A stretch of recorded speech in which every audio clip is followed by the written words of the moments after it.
daha hər vaxtınız xeyir, hörmətli tamaşaçılar. ASTV xəbərin saat 10 buraxılışı təqdim edirik. Bugün 12-ci Qlobal Bakı forumu işə başlayır. Bu ilki forum dünya düzəninin yenidən düşünülməsi, çağırışların fürsətə çevrilməsi mövzusuna həsr olunub. Elə indi biz forumun rəsmi açılış mərasiminin keçirildiyi məkana bağlanırıq. Təfərrüatları isə bizimlə birbaşa bağlantıda olan əməkdaşımız Vüsal Mətləb çatdıracaq. Vüsal, buyurun, efirdəsiz.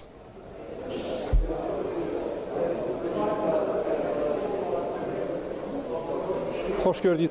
Bəli, ölkəmizin paytaxtı bugün olduqca mühüm beynəlxalq tədbirə ev sahibliyi eləyir. Söhbət 12-ci Qlobal Bakı forumundan gedir. Bu forum qeyd eləyək ki, Nizami Gəncəvi adına beynəlxalq mərkəz tərəfindən təşkil olunur. Bu mərkəz isə 2012-ci ildə Nizami Gəncəvinin, Azərbaycanın böyük şairi Nizami Gəncəvinin 870 illiyi çərçivəsində təsis edilib. Və bu dövr ərzində təşkilat tərəfindən keçirilən tədbirlər, beynəlxalq tədbirlər olduqca böyük nüfuz qazanıb.